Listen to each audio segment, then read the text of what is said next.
We were doing जून 18। हम लोग जून 18 वाला पेपर कर रहे थे और हम उसका दूसरा पार्ट है। हम क्वेश्चन नंबर 7 से स्टार्ट कर रहे हैं।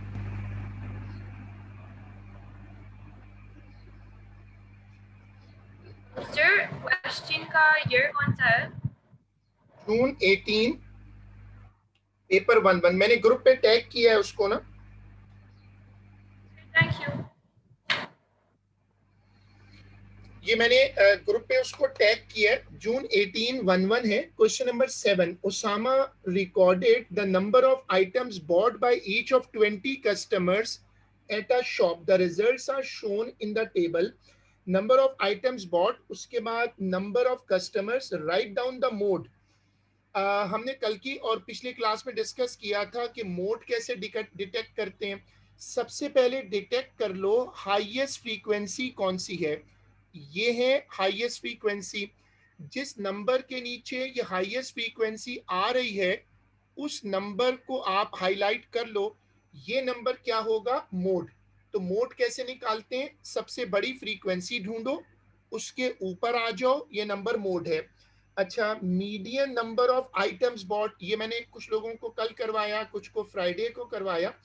देखो सबसे पहले फ्रीक्वेंसी को ऐड कर दो। जो फ्रीक्वेंसी वाली तुम्हारी लाइन है इसको ऐड करो। देखो तुम्हारे पास क्या क्या नंबर है। 3 + 0 प्लस, अच्छा नहीं ऊपर ऐड हुआ है, सॉरी, आपको ऊपर ऐड करके मिला हुआ है, ऐड करने की जरूरत नहीं है।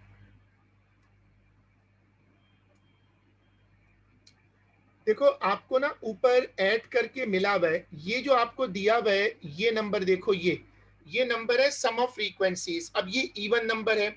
जब इवन होता है तो उसके दो मिडल होते हैं। अब दो मिडल कैसे लोकेट करोगे? इसमें दो मिडल आ रहे, दो मिडल कैसे लोकेट करोगे? 20 इवन नंबर है। अगर 20 इवन नंबर है तो उसके दो मिडल हैं। तो एक मिडल क्या होगा? 20/2 इज इक्वल टू 10 और दूसरा होगा 22/2 इज इक्वल टू 11।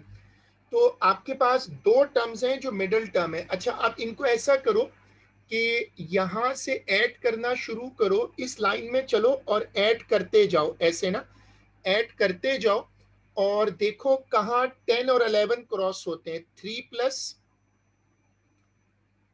0 3 +5 8, 8 + 3 करो तो क्या आएगा? 8 + 3 करूंगा तो 11 आएगा ना। तो 11 का मतलब 10 भी क्रॉस हो गया और 11 भी क्रॉस हो गया। तो इसका मतलब ये है कि मेरे पास ये नंबर है जो कि मीडियन है। तो मीडियन कौन सा हो गया? मीडियन हो गया 4। उसके बाद तीसरे पार्ट में निकालना है मीन। ये दो पार्ट जल्दी से करो और इसमें किसी जगह रुको तो मुझसे पूछ लो। जिन लोगों ने अभी ज्वाइन किया है दे शुड नो कि हम कौन सा पेपर कर रहे हैं। हम कर रहे हैं जून 18। हम लोग कर रहे हैं जून 18 1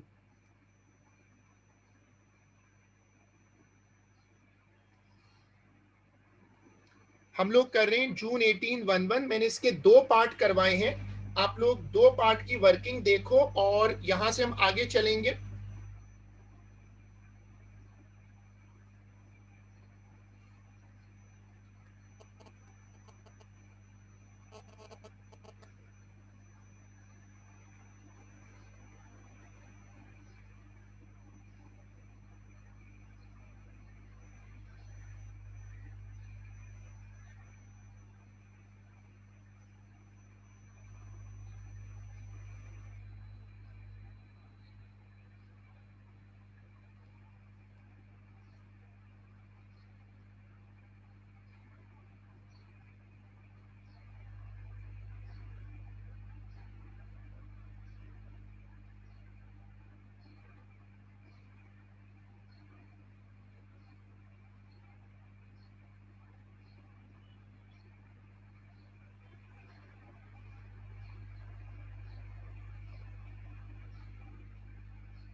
सर आप एक बार बी पार्ट रिपीट कर देंगे?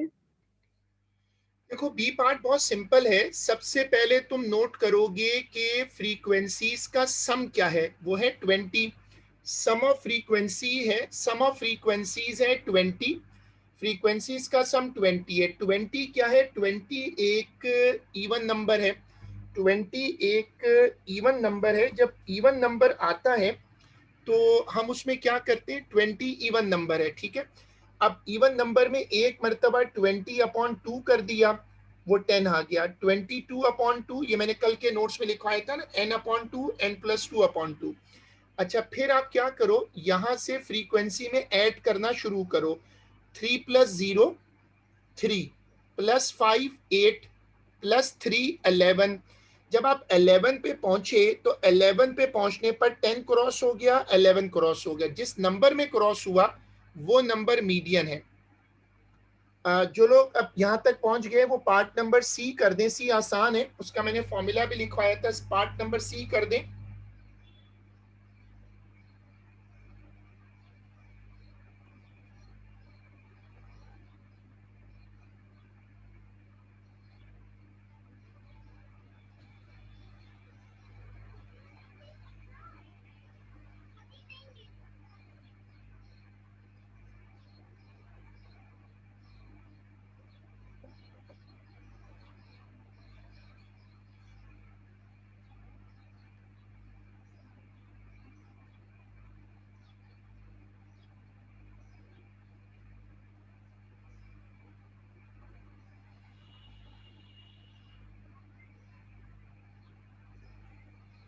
ठीक है, ये दो पार्ट हो गए। अब तीसरा पार्ट जिन लोगों ने करा है वो थर्ड पार्ट की मुझे आंसर बता दें। 10/3 थर्ड पार्ट की वर्किंग देखें और थर्ड पार्ट की कैलकुलेशन जो है,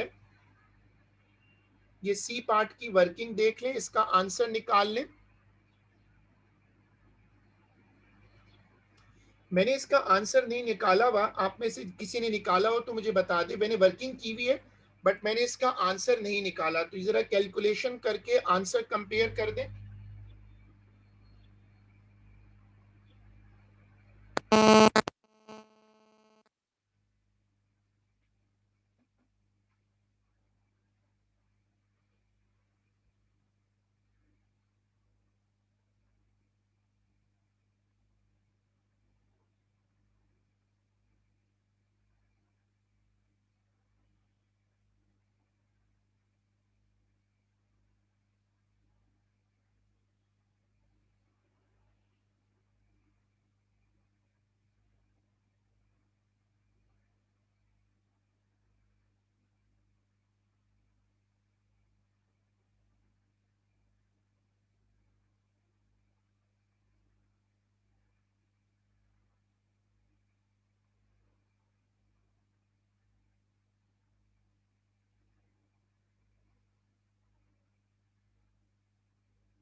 इसका आंसर कंपेयर कर लें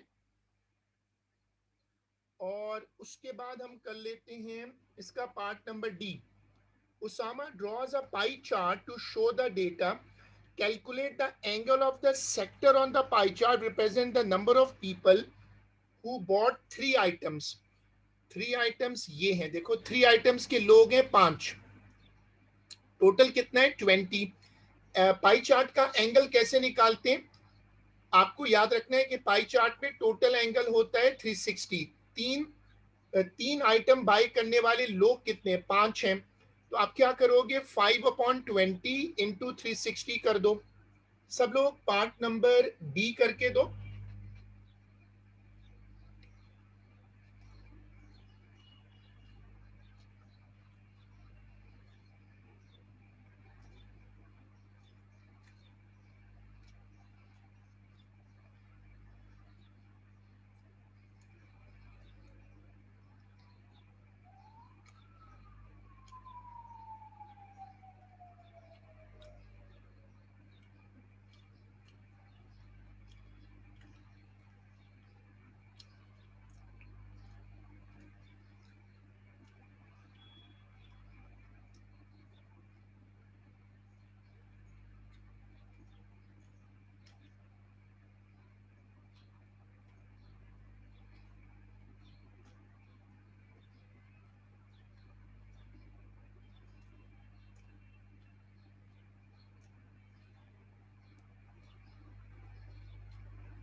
इसकी वर्किंग शेयर करें।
चलो अब देखो, ये वाला क्वेश्चन है सर्कल। सर्कल अभी हमें करना है, तो सर्कल वाला क्वेश्चन छोड़ देते हैं और हम आ जाते हैं इस वाले क्वेश्चन पे।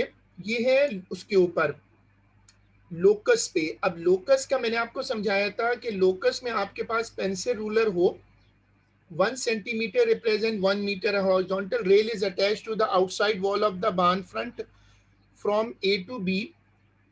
Jasper is a dog attached to a rope 3 meter long. The other end of the rope is attached to the rail and cats slide along it. On the diagram, shade the region where Jasper can go. अब ये जो सवाल है ये basically relate करता है किससे? Locus से। और उसने स्केल दिया हुआ है 1 सेंटीमीटर फॉर 1। और अगर आपके पास अपनी एक्चुअल पास पेपर बुक है तो उस पर ये सही बन सकता है। देखो लिखा हुआ है ना कि AB 7 है, BC 4 है। Horizontal rail is attached to the outside wall of the barn. तो यहाँ उसने बार्न के ऊपर एक रेल लगा दी है, जैसे वो डॉग्स वगैरह बांधते हैं ना लोग, उस तरह। और जॉस्पर है, a dog is attached to a rope 3 metre long. Jasper की जो रस्सी है वो 3 मीटर है। The other end of the rope is attached to the rail and can slide around it. यानी वो रस्सी इस पे चल सकती है, ऐसे करके चलती जाए और वो यहां तक ला सकता है इसको।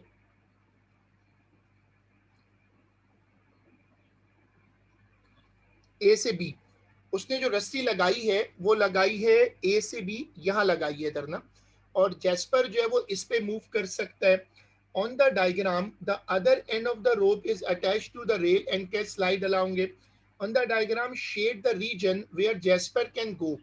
अब अगर यहाँ पर रेल लगा दें हम यहाँ पर रेल लगा देते हैं इधर. इसने बोला है कि यहाँ रेल लगा दें इधर. ये मैंने रेल लगा दी.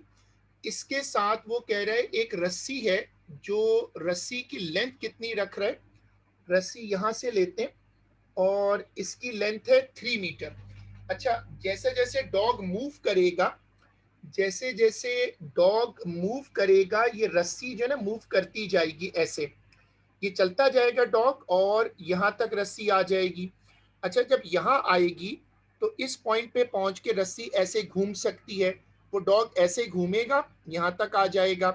फिर हो सकता है वो पीछे चलता जाए और यहाँ तक आ जाए. तो ये बेसिकली इस तरह बना हुआ क्वेश्चन है कि आप उसको बार्न के अंदर भी सोच सकते हो और बार्न के बाहर भी सोच सकते हो. ज्यादातर जो डॉग्स होते हैं वो वाले डॉग्स की बात हो रही है जो सेफ्टी के लिए होते हैं.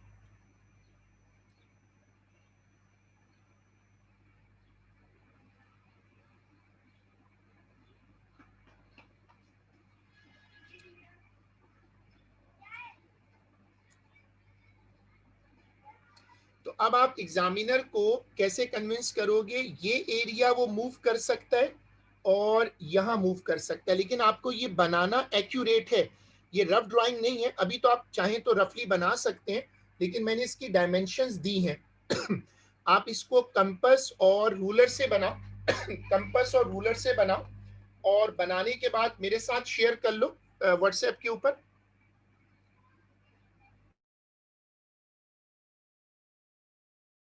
सर ये आपने कैसे बना, ये इमेजिनरी लाइन बनाई है. सॉरी, आवाज कट रही, क्या करें. सर ये आपने कैसे बनाया है, ये जो मैंने अभी तो पूरा बाहर बताया जा था. रहा है, एक बाहर जा रहा है और ये सर सवाल में दिया है. अब मैंने अभी तो पूरा बताया था क्वेश्चन में. देखें, उसने सवाल में दिया, आपको सवाल पूरा पढ़ना पड़ेगा ना. कि देखो, आप यहाँ से पढ़ लो. Jasper is a dog attach to a rope 3 metre long. आपने जैसे कभी देखा डॉग्स बंधे हुए होते हैं तो वो इधर से उधर घूमते रहते हैं. तो उसने आपको बताया है, मैं दोबारा बता देता हूँ कि यहाँ पर यहाँ पर उसने एक रेल लगाई है, जैसे एक मेटल की चेन होती है. यहाँ पर एक मेटल की रॉड लगा दी है, ये चेन है. और इस चेन के साथ एक 3 मीटर की रस्सी ली है. ये रेड कलर की रस्सी है. और यहाँ पर वो डॉग है, ये वो डॉग है. अब आप सोचो कि डॉग क्या करेगा. डॉग जब यहाँ बांध दोगे तो रस्सी स्लाइड कर सकती है. तो अब डॉग जो है वो इधर से उधर जाएगा तो डॉग ऐसे चलना शुरू करेगा ना. डॉग यूं चलता जाएगा ऐसे. डॉग यहाँ तक पहुंचेगा, यहाँ पहुंच के आगे तो रस्सी जा नहीं सकती. तो अब डॉग क्या करेगा, ऐसे घूम जाएगा.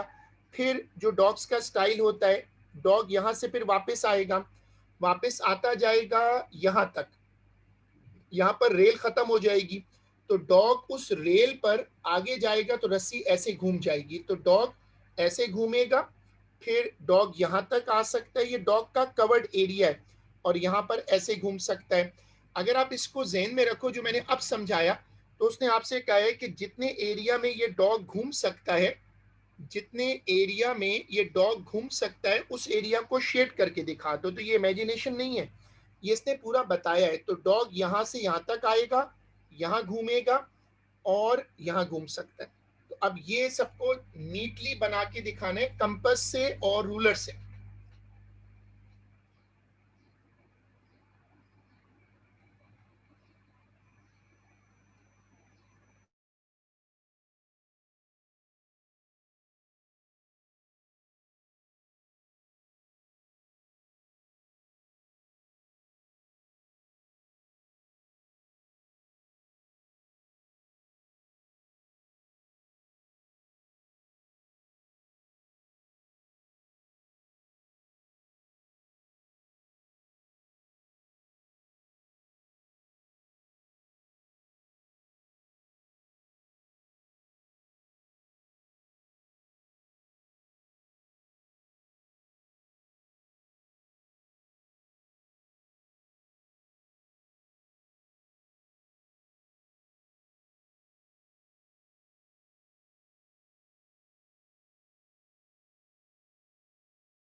नहीं, बेस्ट फिट लाइन का जरूरी नहीं होता, बेस्ट फिट लाइन नेसेसरी नहीं है कि ओरिजिन से पास करे, नेसेसरी नहीं है। चलो अब आ जाओ, छोटा सा क्वेश्चन है मैट्रिसेस पर, ये मैट्रिसेस की मल्टीप्लिकेशन है। सर मैट्रिसेस तो सीआईएस के सिलेबस से ओमिट नहीं हो गया? एडमेस में, ये तो मैथ्स का है ना। देखो मल्टीप्लाई ऐसे करते हैं, रो इनटू कॉलम, ये मैंने आपके लिए रेड कलर में 2 एरो बनाई हैं, रो इनटू कॉलम, और दूसरे में भी यही होगा, रो इनटू कॉलम। मैंने एरो बनाए हैं 2, पहली मैट्रिक्स की रो लेते हैं, दूसरी मैट्रिक्स के कॉलम लेते हैं। जरा मल्टीप्लाई करके दे, मैट्रिसेस की मल्टीप्लिकेशन करके दे।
ये मल्टीप्लिकेशन ऑब्जर्व करिएगा, रो इनटू कॉलम।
चलें अब ये वाला क्वेश्चन करें।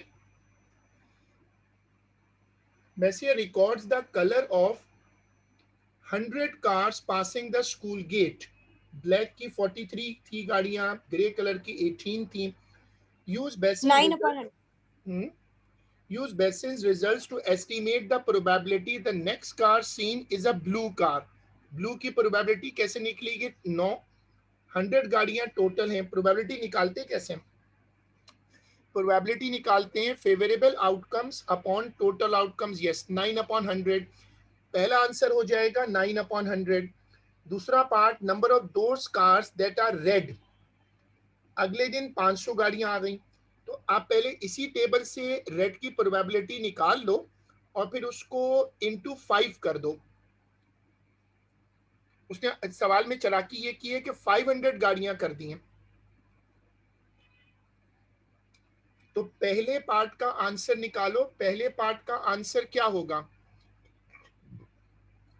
पहले पार्ट का तो सर 9/100 है ना? यस, पहले पार्ट का होगा 9/100। अब दूसरा पार्ट कैसे करें? रेड कलर की गाड़ियां हैं 12, तो 12/100 और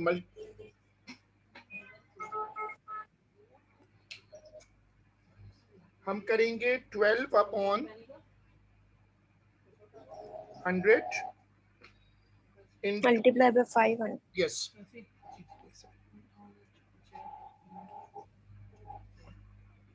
चलें इसको सॉल्व करके आंसर बता दें।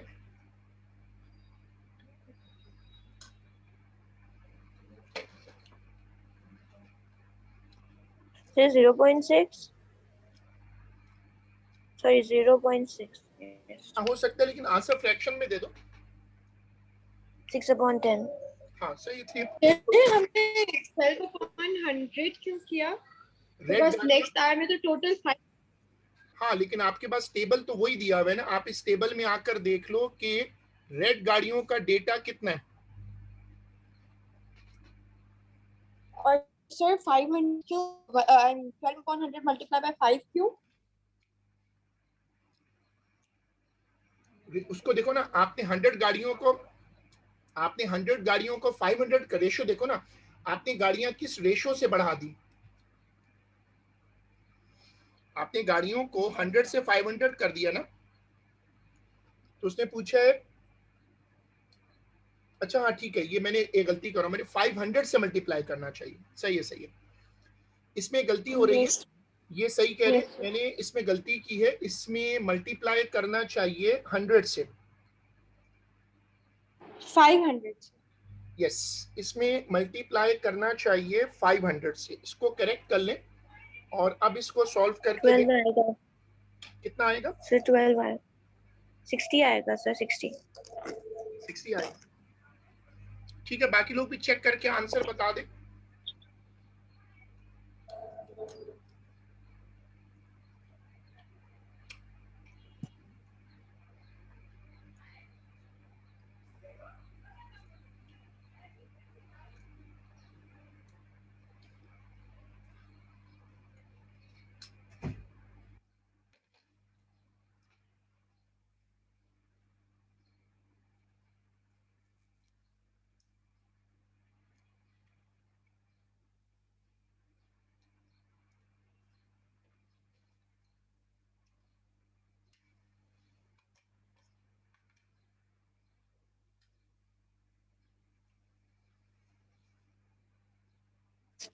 सर ये जो आंसर का ब्लैंक होता है, इसमें अगर हम आंसर नहीं लिखेंगे तो हमें मार्क्स नहीं मिलेंगे?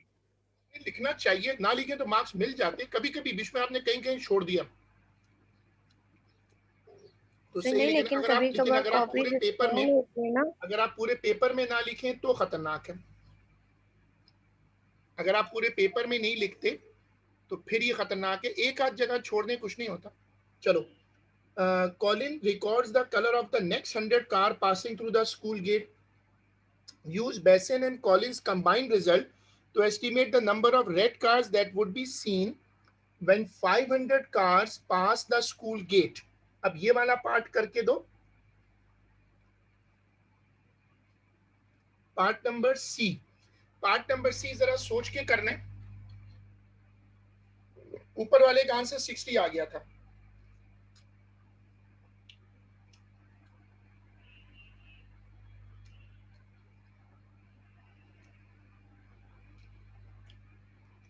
सर 18/100 इंटू 500 और फिर ऐड कर देंगे पुराना वाला। 18/100 इंटू 500 सही है।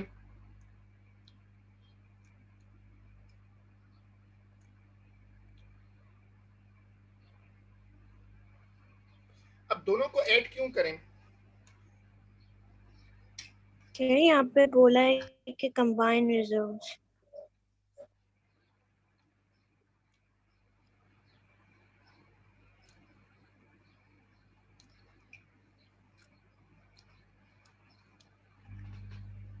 अब बाकी लोग भी कंट्रीब्यूट करें, ये सवाल थोड़ा सा ट्रिकी है, बाकी लोग भी कंट्रीब्यूट करें।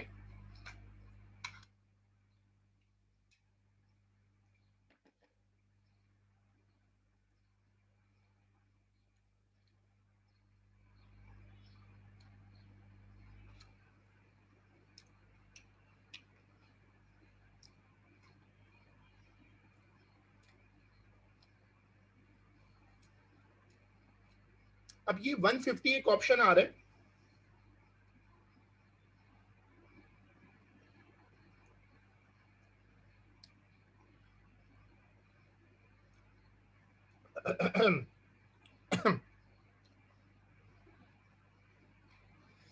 अरीशा के पास भी 150 आ रहा है, बाकी लोग चेक करें, दो लोगों के पास 150 आ रहा है।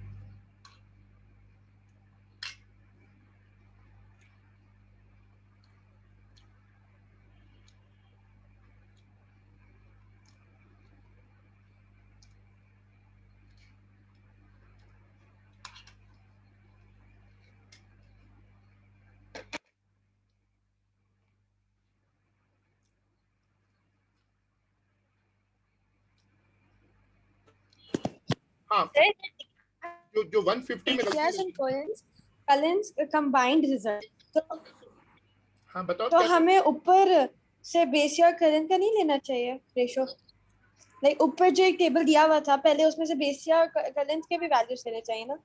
किसकी? एक सेकंड, इधर इधर है, इधर बेसिया या कलन का है ही नहीं, ये वाला है कंबाइन कैसे करें हम?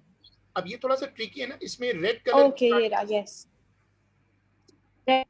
So sir 1200 12 upon 100 multiply by वो नहीं होगा 18 अपॉन 100, ऐसे नहीं होगा?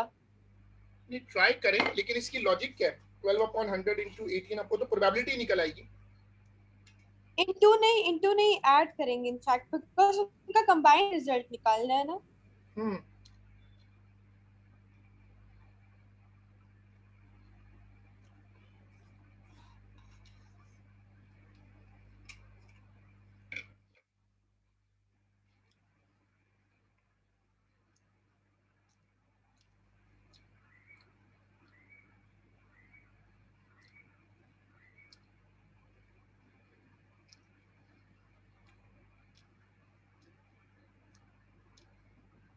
अब ये बेसिकली सवाल में ये देख लो कि दोनों बच्चों ने 100 गाड़ियों का डेटा लिया है।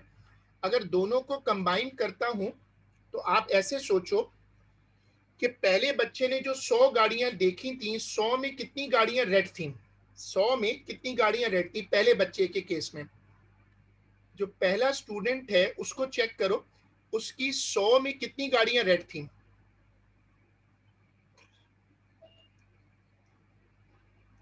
देखें, अगर मैं दोनों को कंबाइन करना चाहूं तो पहले ये देखें कि पहला जो बच्चा है उसके पास 12 गाड़ियां रेड आई हैं, और इसके पास कितनी गाड़ियां रेड हैं? इसके पास है 18।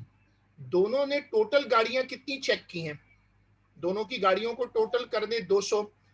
200 में दोनों के रिकॉर्ड के मुताबिक कितनी गाड़ियां रेड हैं? 18 और 12 को 12 और 18 को ऐड कर दें तो 200 गाड़ियां, दोनों बच्चों ने मिलकर 200 गाड़ियों का सर्वे किया है, और 200 गाड़ियों में 20 गाड़ियां रेड हैं, तो 500 में कितनी होंगी? दोनों को कंबाइन इस तरह कर दें। पहले बच्चे ने 100 गाड़ियां डिटेक्ट की, दूसरे बच्चे ने भी 100 गाड़ियां डिटेक्ट की, टोटल गाड़ियां डिटेक्ट हुई 200। 200 में रेड गाड़ियां कितनी होंगी? 12 प्लस 18, तो 12 और 30 अपॉन 200 मल्टीप्लाई बाय 500 हो जाएगा। ये रेशो लगा दें, रेशो लगाकर फिर आंसर मुझे बता दें।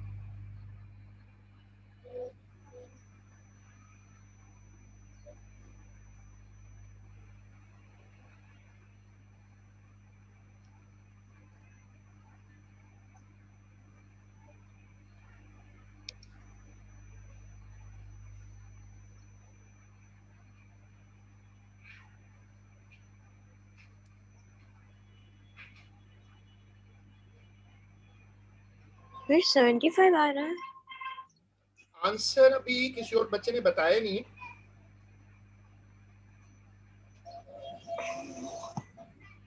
टू 200 में 30 है, तो 500 में कितनी होंगी? रेशो लगाएं।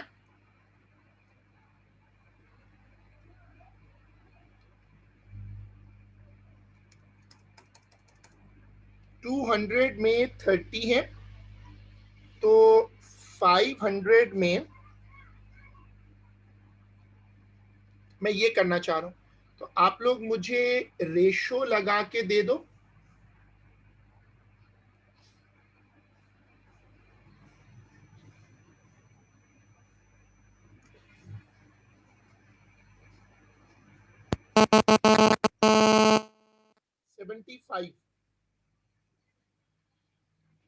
ठीक है, एक बच्चे के पास आंसर आ रहा है 75 5 था। है। 75 हो सकता है आंसर, बिल्कुल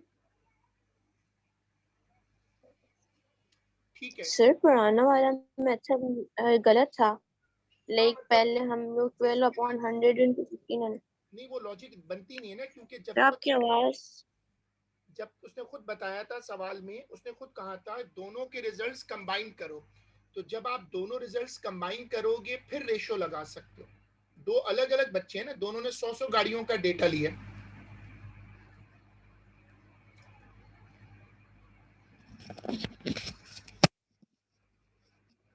ठीक है, अब ये हो गया, अब इसका अगला पार्ट कर दो,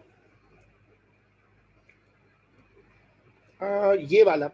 Which of the estimate in part B or in part C is likely to be the best? Give a reason.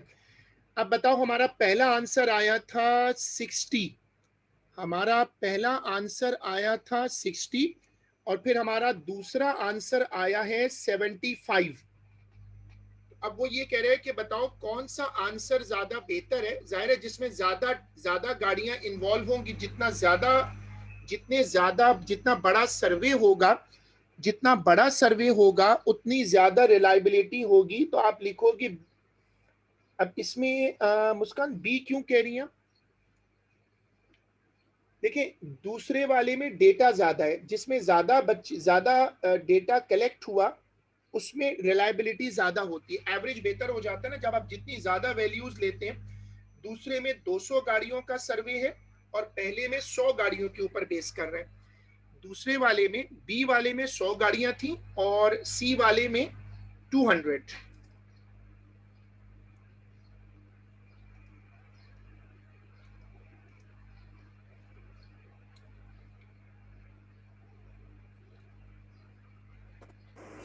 इसको चेक सर मेरा ख्याल है पार्ट बी वाला likely to be best because वो individually answer देता है और accurately। क्या चीज?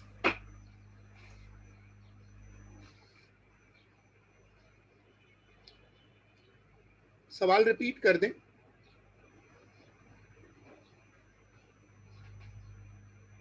क्वेश्चन रिपीट कर दें। क्वेश्चन ही पूछी, मैं कह रही थी कि आई थिंक पार्ट बी वाला ज्यादा सूटेबल है बिकॉज वो इंडिविजुअली वो बता रहा है आंसर।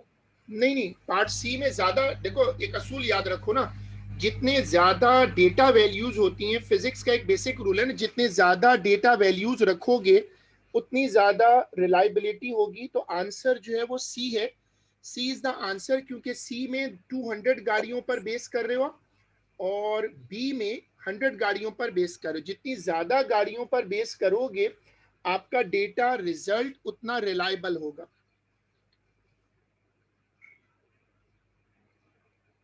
चलो अब आप कर दो क्वेश्चन नंबर 14। ये कॉमन लेने वाला है और ये वाला A square minus B square. Question number 14 पे आ जाए।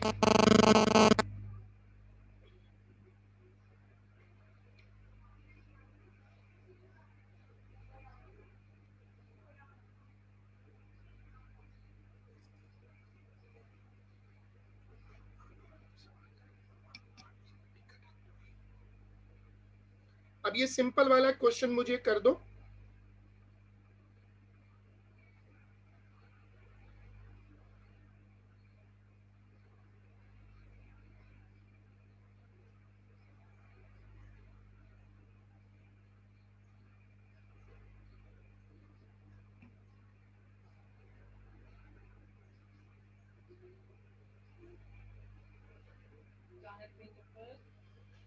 चलो अब इसको, ये जो सिंपल सा एक क्वेश्चन है ये कर दें।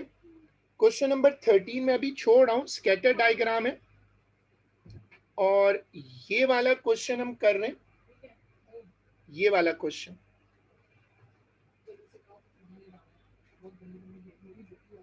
सही है। तो मैंने पहले शफल किया, रीअरेंज किया। रीअरेंज क्यों करते हैं? ताकि कॉमन लेने के बाद अंदर ब्रैकेट एक जैसी हो जाए। ये करके फिर फैक्टराइज करके आंसर लिख दो।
क्वेश्चन नंबर 14 कंप्लीट करें।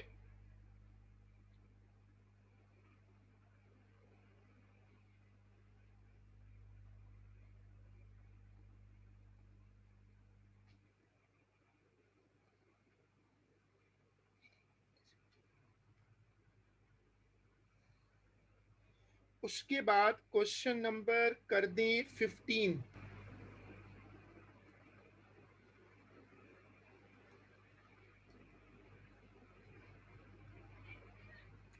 15 जो है वो भी फंक्शन का है, सिंपल सा क्वेश्चन है। पहले पार्ट में कह रहे हैं F5 निकाले, x की जगह 5 रख दें, g में जाकर x की जगह -2 रख दें।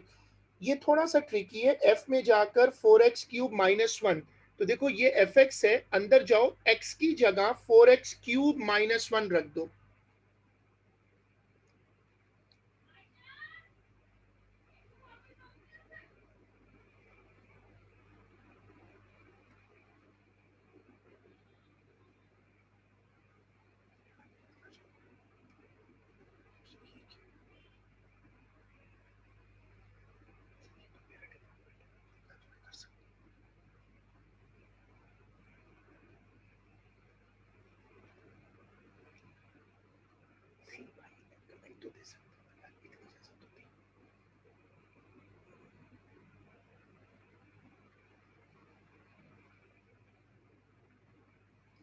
-7 -33 और ये वाली इक्वेशन। अब ये जल्दी से कंप्लीट कर लें, आज का काम यहीं तक रोकेंगे। 15 क्वेश्चन पूरा कर लें और फिर क्लास खत्म है। क्वेश्चन नंबर 15 पूरा कर लें, फिर क्लास खत्म है।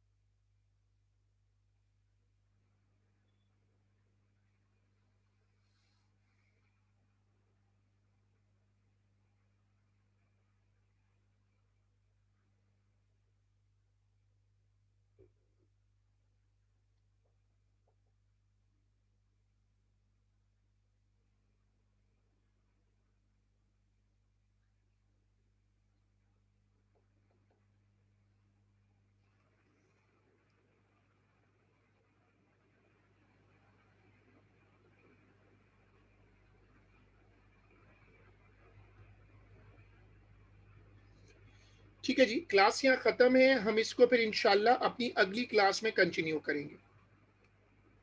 अल्लाह हाफिज जी।